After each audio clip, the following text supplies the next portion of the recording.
Hello everybody, welcome back to HardReset.Info channel. In today's video, I'll show you the first things to do after setup on your POCO M8.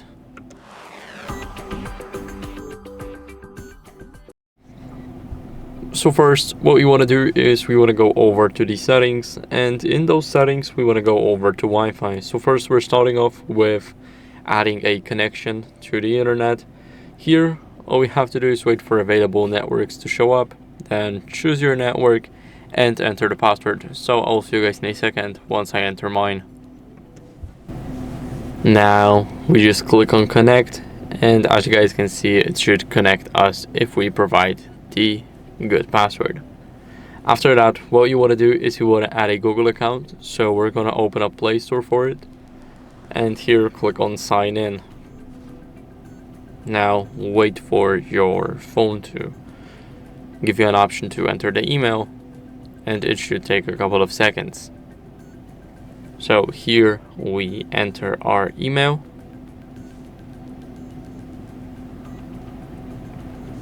and after we enter our email, we need to enter our password. So as you guys can see, we just click next, and we need to enter the password. So I'll see you guys in a second once I enter mine. Now after that, what we want to choose is who will be using this device. So we can choose either you or your child. So these steps may vary here, not by a lot, but here I'll choose the first option, and now I'll click on I agree. Here we just wait.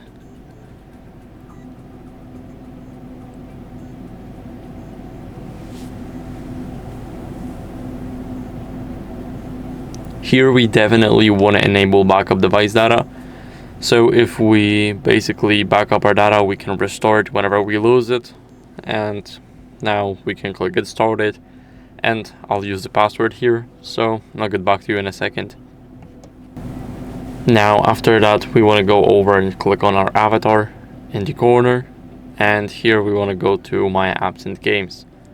After that, we want to make sure that we update every single app here, so it'll download in the background. We can leave the app, and now what we want to do is we want to set up the screen locks. So let's go over to the settings, and here we need to scroll down until we see the fingerprints, face data, and screen lock.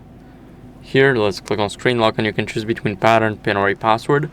I recommend using either a pin or a password. I think those options are the safest, and I always go with pin. Now as you guys can see, it says that we need to remember our screen lock, and if we forget it, then we will have to erase everything from the phone.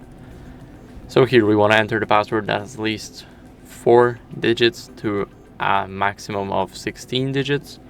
So I always enter 6 digits.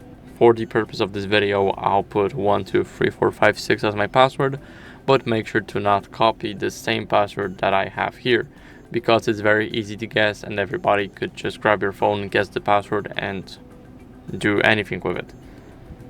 So you need to create a good password, and now what we want to do is we want to click add to add fingerprint. Here we want to click don't show again, and got it. Here we have the fingerprint scanner at the bottom. We want to click it until this is fully blue, so you guys won't see those little edges, but here it has to be blue. So we just spam our finger, make sure that we lift the finger every time we have a vibration. Let's click done, and as you guys can see, now this fingerprint is added. We can check if it actually works. So let's go over and click here. It does work. Now what can we do? We can go over and do a face unlock. So here we enter our pin that we have created, click next, and here click start. So as you guys can see, it's less secure than a pin, password, or pattern, and your device might be unlocked with your photo as well as people or objects with a similar appearance. So this is the warning that you get while setting up the face data. So it's really up to you if you set it, but I really like setting up my face data because it helps me unlock my phone even faster than the fingerprint. So then we just click next, and we put our face right in the frame. So I'll see you guys in a second, and I'll do that. Now it's done and we can try it. As you guys can see, I was looking at it and it basically unlocks my phone. We can see the check mark right up top here. We can just swipe and look, I'm not looking at it now and the face is vibrating. Now I'll look at it and now I'll tap above to use the face unlock, and as you guys can see, it works perfectly fine. So that's how we can easily set up our screen lock. Now next, what we want to do is we want to set up the Google Wallet. So let's go to Play Store, and from what I can see, these updates are installing, so I'll cancel them and update them in a second. But now we want to go over to Google Wallet and let's click here. As you guys can see, it's not installed, so that's why I stopped the updates. We want to click install and wait for it to install, and while it's installing, as you guys can see, it's installing. We can go over and turn it back on. So let's click update all and let it install, and we're waiting for the Google Wallet to show up, so I'll see you guys in a second. So now let's open up the Google Wallet and it will automatically choose an account to use with it. Here, as you guys can see, we need to click view wallet and now allow the Google Wallet to send us notifications. Here, as you guys can see, I already have a card set up, so not exactly set up, we need to still set it up, but it's saved from my Google account. Here we have the loyalty programs, the clubs, the cashbacks and everything.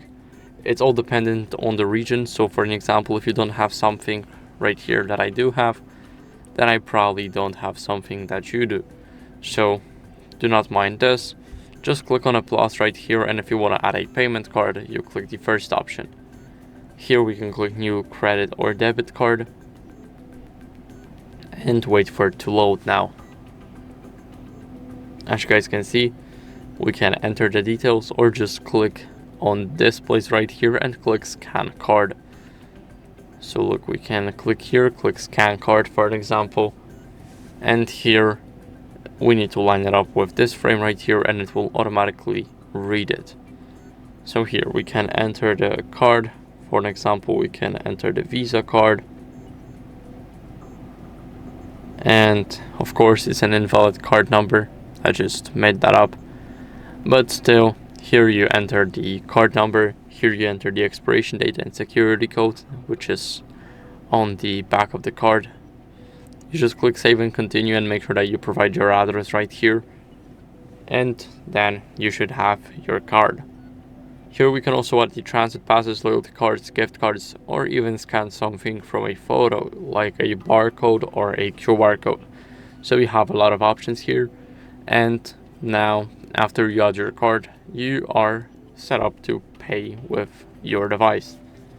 What we want to do next is we want to go over and check the battery settings. So this phone is new. This is the first thing we're doing after the setup. So of course we gotta check the battery. So the first thing we're gonna talk about is the modes. So here we have the balance mode, the battery saver and ultra battery saver. And I know that ultra battery saver looks the best because you have 32 hours and 15 minutes remaining on it. And it's even better than the battery saver. So this is a big jump. This is 20 hours and 20 minutes of battery.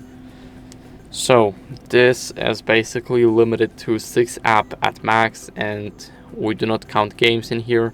Apps like camera, even phone or messages, and that's it. You can delete any other app and you won't be able to use it, but that's because we want to save our battery. So the best mode is balanced, of course. Now the next one is the battery saver, and once your phone is at less than 10% and you're nowhere close to your charger, then you can choose the ultra battery saver. For the battery checkup, here you guys can go over and close apps that drain battery. For an example, adjust brightness automatically. I won't do that. We can, let's say, clear memory 10 minutes after locking the device, or turn off, let's say, haptic feedback, not wake screen for notifications, and now we are adding 11 minutes to our battery life.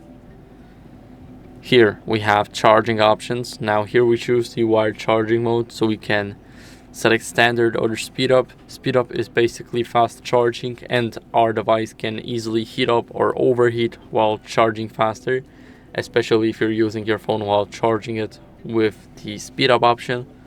So keep that in mind.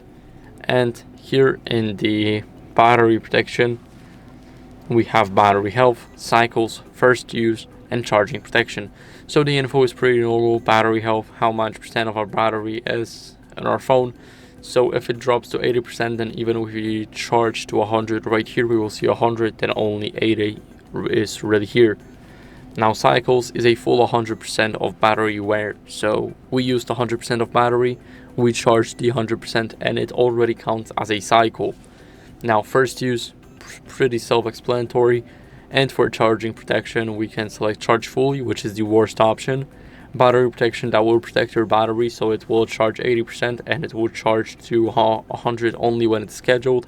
And smart charging is the best option out here because it actually extends your battery life, because your OS is learning how you use and charge your device when you stop charging it, and basically your device will reach 80% in those situations, and when you are not using it then and still charging it, then it will charge up to 100. So that's very cool. And now here, as you guys can see, we have additional features. So this is basically clear cache when device is locked. We can set it up to in 30 minutes. We can even set it up to in 1 minute. It's totally up to us.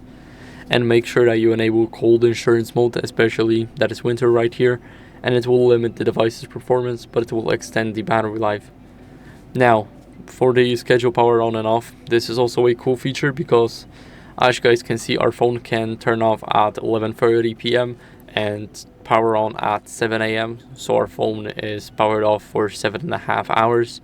When you turn it on, when you turn it back on, then you will see every single notification that you missed, and basically you save battery this way. So I feel like this is actually a great option. We can go over and check mark it, so it is saved. And here we have the battery usage, so which app uses how many percent of the battery. So this phone is freshly set up. As you guys can see, it's been active for 26 minutes. The app that used the most battery is Google Play Store, but I haven't used any other app on this phone yet. So you need to give your phone a few days to get the info on how you use the battery and everything, and also wait for your phone to calibrate the battery. So you need at least 3 to 5 cycles in order for your battery health to be accurate. So now what we want to do at the end of this video is go over and check for software updates. So this is the last thing that we wanted to do. We need to go over to settings and then about phone. Here we click HyperOS and it will check for updates automatically. So there are no updates available. But if you will have an update, you will see the button at the bottom. So the bottom will be at the place where the Xiaomi community button is. You will just click here and it will automatically download and install your new update. So that's basically it for the video. I hope it was helpful. If it was, then leave a like, subscription, and a comment, and I'll see you in the next one. Bye.